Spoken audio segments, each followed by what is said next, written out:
A new baby's an exciting addition to the family. But there are problems, too. He's always asleep.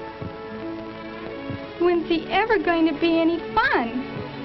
All he ever does is eat and sleep. Yes, eat and sleep.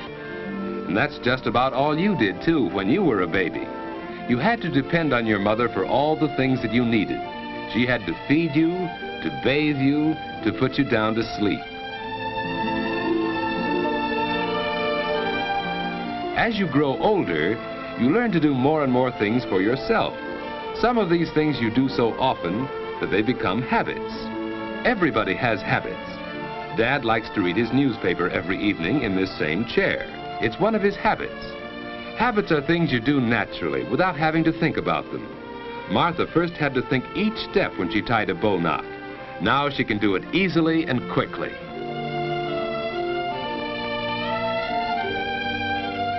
Regular habits make daily living much easier since they help us do things without having to think about them.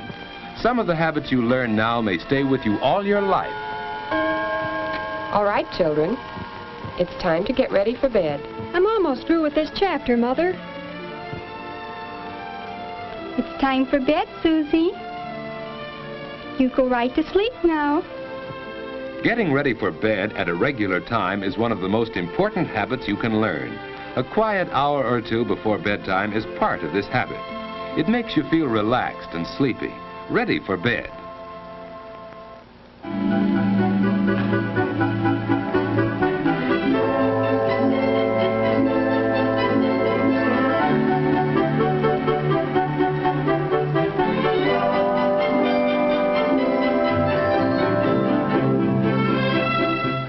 Washing up is part of the going to bed habit. Any regular routine before bedtime helps you feel sleepy. Hanging up your clothes can be part of this routine. They'll air out overnight and be neat for tomorrow. Wearing the right kind of night clothes is important. David's pajamas fit him loosely and don't bind him around the waist. David likes to open his window when it isn't too cold for fresh air, but he's careful not to sleep in a draft. Of course, Martha has her own habits. Instead of opening her window, she gets fresh air by opening her door a bit. Good night, David. Good night, sis. David's bed is comfortable and the mattress isn't too soft. The covers on his bed are warm without being heavy. And so David's ready for bed at just about the usual time. Of course, he sometimes stays up later, but that doesn't happen often enough to change his going to bed habits. Now to sleep. Some people go right to sleep, others take longer. Because David has regular sleeping habits, he usually drops off very quickly.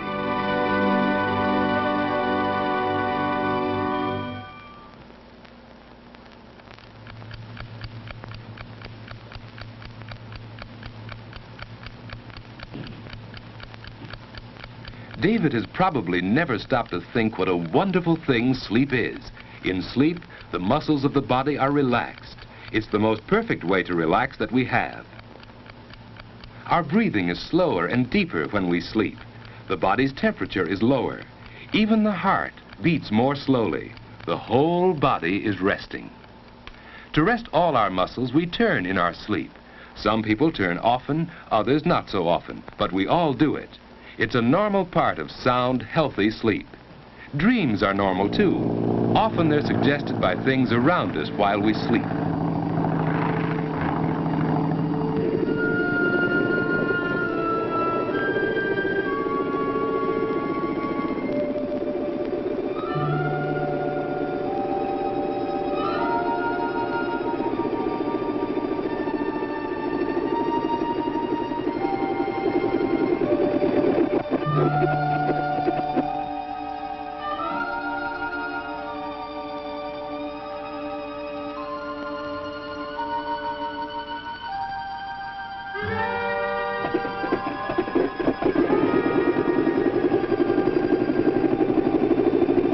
Dreams don't seem to make much sense, do they?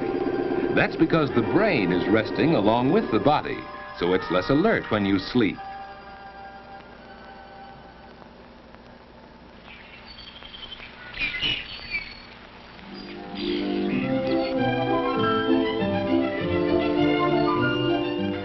After a good night's sleep, you usually wake up easily and naturally.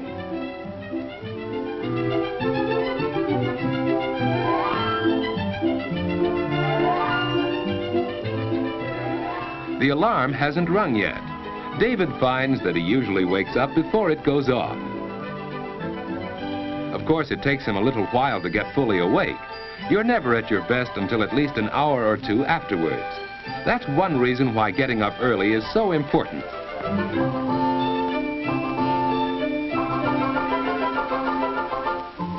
There's plenty of time for breakfast, too. Breakfast is an important meal that shouldn't be missed. If you usually go to bed early enough, you usually wake up early, too. You can start the day in a pleasant, unhurried way. It's more fun for you that way, and more fun for the rest of the family, too. David and Martha enjoy their mornings, and that helps them enjoy the whole day.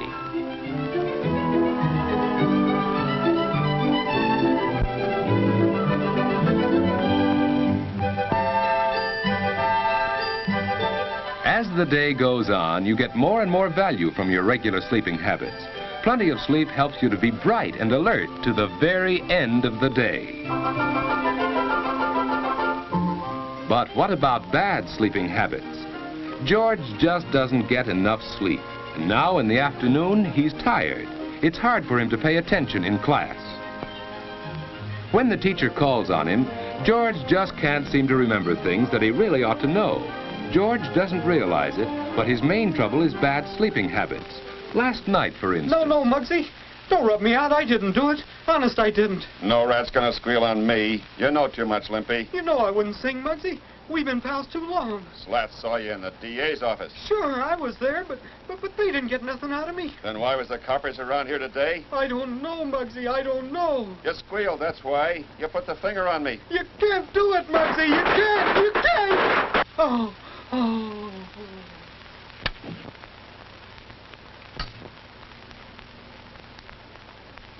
Yes, George has bad sleeping habits. And even when he finally does get into bed, he finds it hard to go to sleep. That's because he hasn't formed the habit of going to sleep at a regular time each night.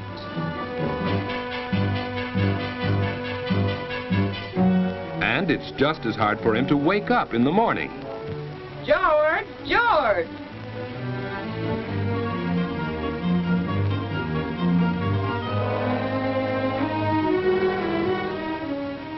Get up, George. He's still tired because he hasn't had enough sleep.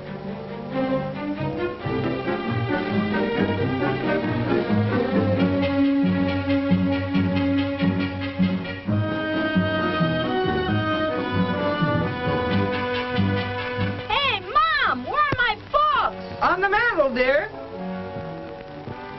George, close the door. The morning starts badly, and the whole day goes badly when you get too little sleep too often.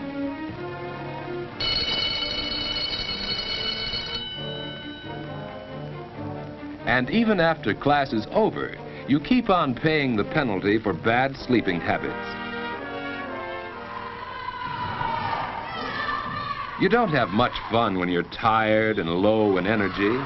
Lack of sleep makes it hard for you to do your best. You just can't seem to get into the game and have fun the way the other fellows do.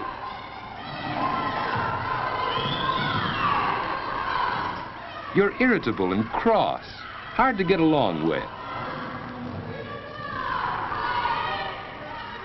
People don't like you, and you don't like yourself when you're like that.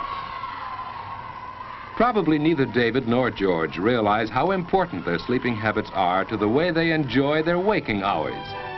Going to bed at a regular time each night makes it easier for you to go right off to sleep instead of lying awake long into the night.